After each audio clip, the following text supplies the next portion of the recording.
those as well.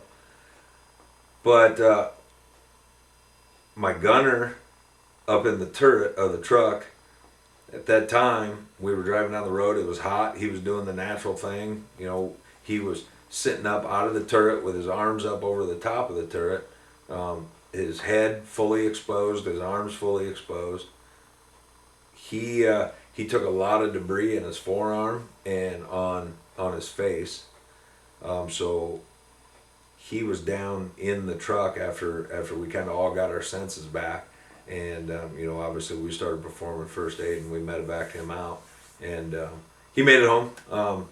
Everything's good, but he was our first wounded in action that we had based off of that IED blast. And kind of, we learned a lot from that experience, you know. We learned that one, we can't have our gunners up there. Us that are in the vehicle need to be paying attention more. And then if we see something, then, you know, we just learned a lot from that experience. Learned that the medical personnel that are out there at these bases, when you call a real live medevac in, they're going to be there. You know, that was a trust thing that we had to build. You know, that hey, if we knew we had wounded soldiers, that somebody was going to come to help. You know, and so we learned a lot during that experience as a unit. We learned a lot about their tactics. We really studied every occurrence that ever happened to see what we can learn from it, so we make sure it didn't happen again. So that was kind of where the switch flipped in Iraq for me, and I think for most everyone that this is real. They're wanting to do harm to us. They're wanting to kill us, and we need to start wiring our stuff a little tighter and figure out what we can do to combat these IEDs, because this is the war we're going to fight while we're here. So how important is experience then? Experience is everything. And at that point in time, Mike, none of us had any experience. Our company commanders, our senior leaders, none of us had combat experience. So we were all learning it together. That experience paid dividends in my next deployment in Afghanistan, because I was able to carry that experience with me and teach and train our younger, newer soldiers from my experience. But before we went to Iraq, Mike, in the National Guard in Iowa, there wasn't many combat veterans in our units. And if there was, they were a Vietnam era and, you know, soldier, and most likely didn't deploy with us to Iraq. You know, they were nearing the end of their careers. So we didn't have combat experience. Are some soldiers better than other soldiers? Can you pick out this guy's going to be a good soldier, or is it just the luck of the draw? No, you can see it. It's a passion. For me, it's a passion. I wanted to be the best soldier I could be. I didn't want to win medals. I didn't want to be a hero. I surely don't need books written about me. But I wanted to do the best job I could. I had a family at home I wanted to come home to. I was a leader of men that had family that they wanted to come home to, and surely I wanted to get them home to. So I found an entire different passion as a soldier to be a good leader and to be a good soldier, and I think that reflected on a lot of my soldiers. I served with some of the best, no doubt in my mind. I got a lifetime of memories of serving with the best soldiers in the Army. And I'd like to think that the passion I put into soldiering, you know, they seen that and they wanted to be the best they could be. And you know, I got a lot of pride for the people I served with. What did you think of the Iraqi people? I think the Iraqi people are now we talk Iraqi people. I'm not including Al Qaeda and the people that we were battling against, you know, in their tactics. I see the people that we interacted with every day that got up every morning and set it in their mind that they were going to do whatever they had to do, work-wise, take care of their families.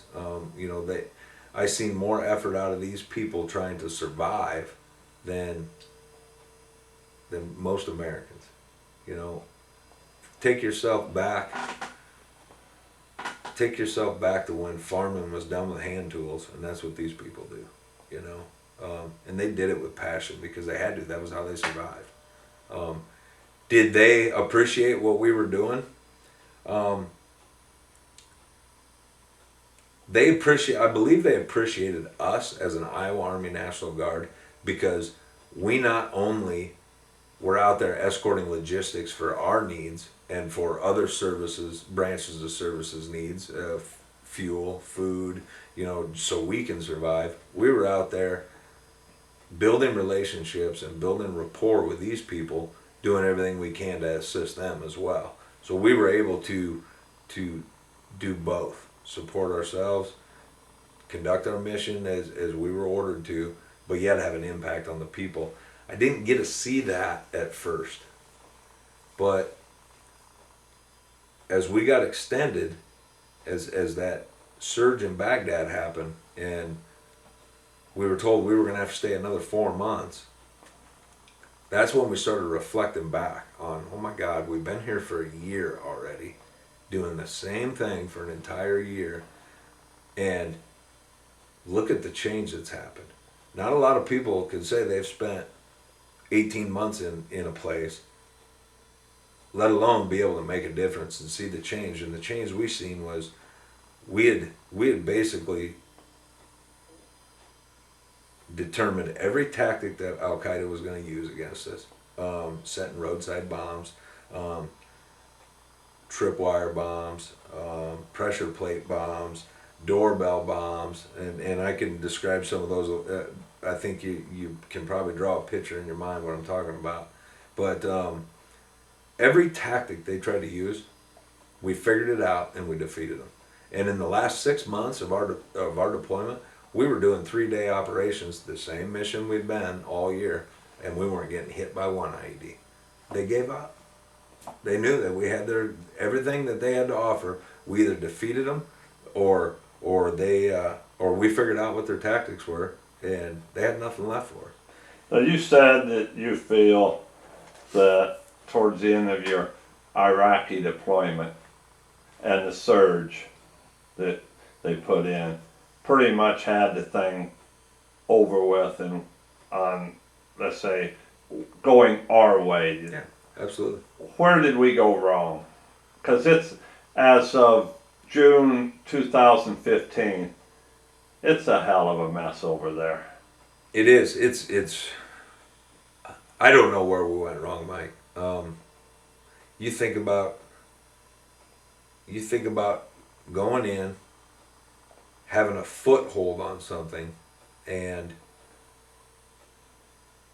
society in America, all they want is our soldiers home.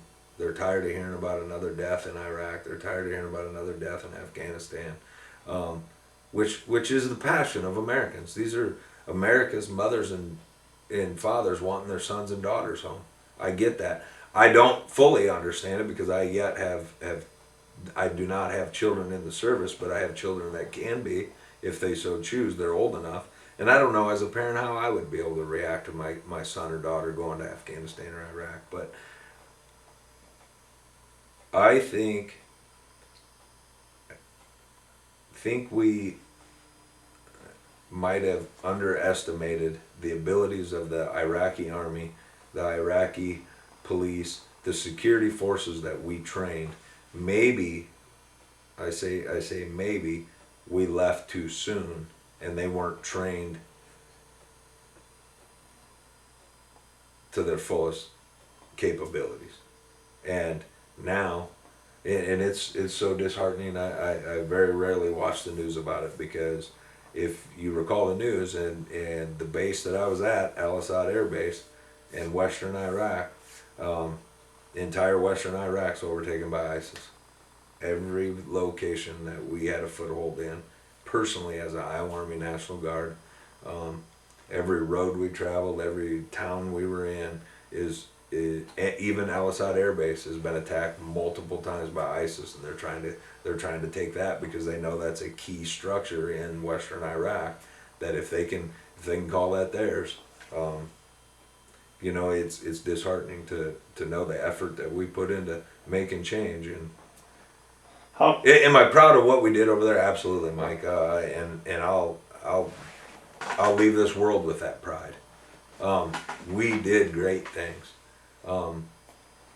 There's a lot of people that do great things in this world, and 10 years down the road, it's totally different. So Why do you think that we fought there for years and ISIS comes in just a matter of months, takes over everything that we did in a couple of years worth of fighting for?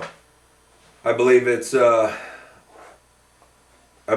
tactics. Their ISIS, in my mind, are heartless people, and I could tell you that the Iraqis, the citizens, and their society as a whole, along with Afghanistan, they are the most open-hearted people and the most caring people for each other and for others. That intimidation is intimidation is why ISIS is in control. Intimidation is why the Taliban gained so much control, because these are some of the most genuine people in the world, and all they care about is each other, and it takes very little to intimidate them, and they'll bow down. Now, ISIS and the Taliban, for example, if they couldn't get to Jody Dennis, they would go get your family. Absolutely. That's the intimidation. And that's the intimidation, the way they fight. Absolutely. They'll find a way. So then you're come home from Iraq for how long? How long was I home? Yes. We got home in 2007, and 3 years later we're off to Afghanistan. Okay, so then 2010, you get the notice that you got to do a tour in Afghanistan. Yeah. What were you thinking? Well, at first, I'll be honest with you.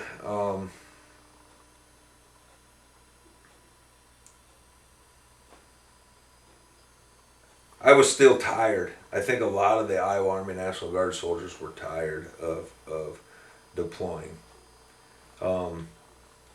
This is deployment number 4.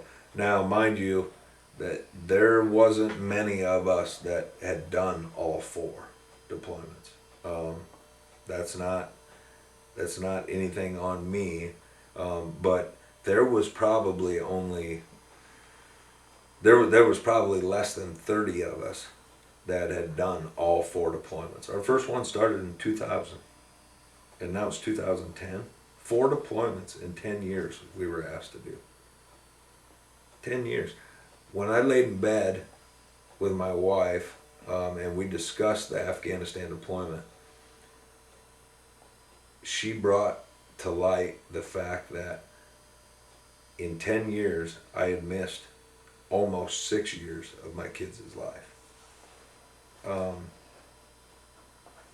The question of when is enough, or the thoughts of is luck going to run out for me this time, especially after the IED strikes, in Afghanistan or in Iraq. But we both set that aside, and God bless my wife's heart. She told me, she says,